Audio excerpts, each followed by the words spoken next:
Today, we're going to be talking about 3 simple ways to get bigger buds and higher quality harvests out of your next grow. But before we do, today's video is brought to you by Real Growers Grow Dots, the easiest way to feed your high-value plants. You mix grow dots in once at the beginning of your grow, and they feed your plants all the way to harvest. You don't have to worry about nutrient burn or nutrient lockout. Grow Dots does all the hard work for you. Check them out over at realgrowers.com. And while you're there, use coupon code Scotty420 to get 20% off your first order. Now let's get back to the show. All right, Hi C, come on, man. Let's do it. All right, man, let's jump into it. So you promised 3 key things to keep in mind to help me get bigger yields from my next grow. Yes. Let's go ahead and jump into what's the first thing that I need to consider. This one's easy. Genetics. Genetics. You can never outperform your genetic potential.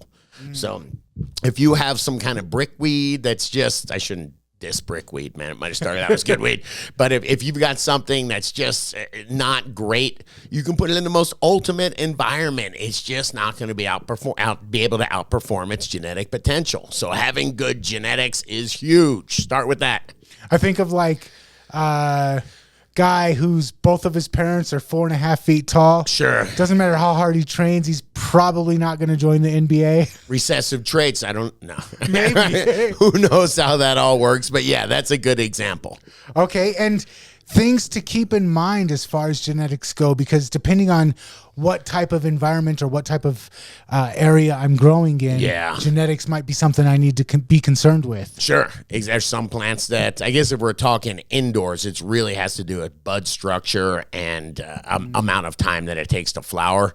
If I've got some small room or a little 2x4 tent, I'm not looking for some big spindly sativa. I'd be looking for some short, fat, dense, something that grows like a Christmas tree. And that also leads back to genetics. Genetics, of course, yeah. And good breeders will have all this in the descriptions. You'll be able to probably even email them and ask them.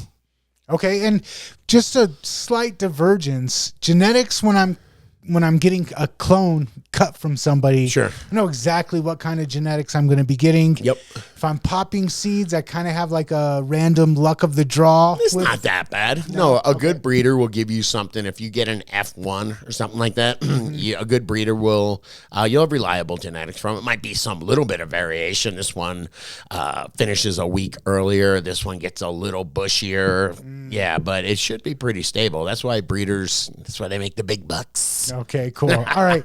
So after genetics, I've got the right plant for the right needs and the right environment. And that leads us into environment. Tell me about how I can dial my environment in to get the best out of my next harvest. This is huge. A lot of people want to sleep on environment. They want to go buy the next new bottle that's going to help them or, whatever. Environment is huge. You can have all the Gatorades you want, the world's best Red Bull, Gatorade, whatever the heck it is. If you're sitting there in a sauna, if it's 95 degrees and 90% humidity, you're not going to have any kind of performance. Same thing as if it's 55 degrees. They can give you all the hydration you want. If it's 55 degrees and 25% humidity, you gonna do that good on the soccer field that morning? So just like in humans, environment dictates how well we can perform. Sure. Same thing with plants. Yeah, they're living. Our metabolism is temperature dependent. Okay. And so what am I looking for? I know that there's slight variations in what do we call it, VPD? VPD, yeah. If you're looking at a chart, VPD is temperature and humidity. Okay. Where they intersect, they give you a number. It should be a little bit higher. I think they 1.3, somewhere around there. And it doesn't matter the VPD, really. It matters where the temperature and humidity intersect. For my room, I like to keep it, I have veg and flower in the same room. I like to keep it right at about 77 degrees. And since they're in the same room, I keep the temperature right at about 55% humidity. So I'm right in that VPD range right there. And by the way, it is a range. So you don't have to have this perfect.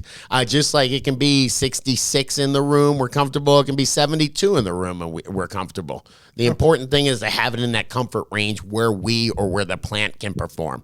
And you said since you have your veg and your bloom in the same room, just separated in different light cycles. Yeah. But the temperature and the humidity is about the same for both of them.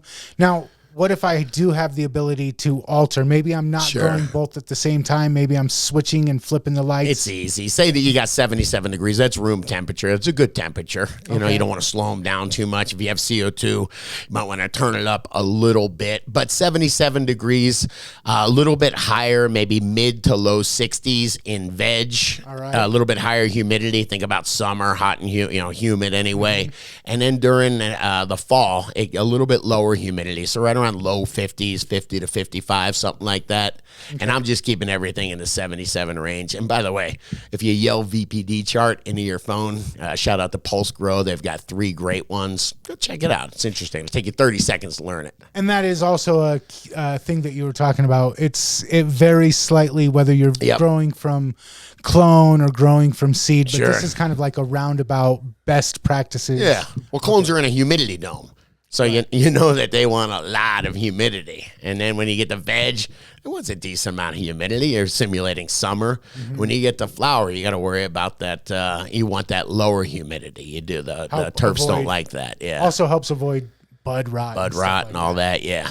Okay, absolutely. Cool. All right. So we got genetics. We got environment. What's the third thing that is like the most impactful thing that I can worry about when it comes to my next harvest and getting the best yields possible? All right, here's the sexy part. Light, okay? Light is the energy we all want to go out and buy. We dream of new lights that are going to take us past that, past that threshold.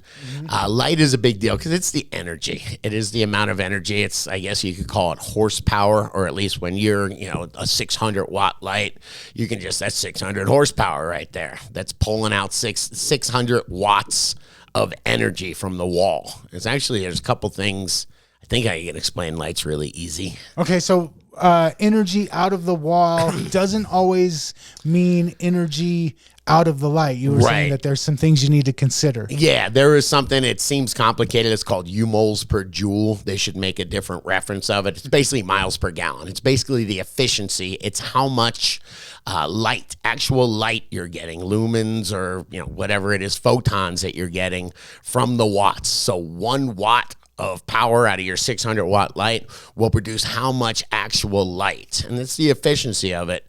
I think the world record right now is somewhere like right around 3 U-moles per joule. 3 U-moles per joule. So basically all that means is if you see an LED with 1.7 U-moles per joule, it's not very efficient. It's pulling the same amount of power. A 600-watt light with 1.5 U-moles per joule is making half the amount of light than a 600-watt light at 3 U-moles per joule. So check out your efficiency, what you're actually getting for that power. So the power coming out of the wall is the watts. The power, the light energy coming off of the lights is the U-moles per joule. Yep. And then to measure how efficient that light is hitting the canopy of the plants. That's just strength. The number of photons raining down on that plant at a certain distance, that is ppfd. And that's just, you want that 800.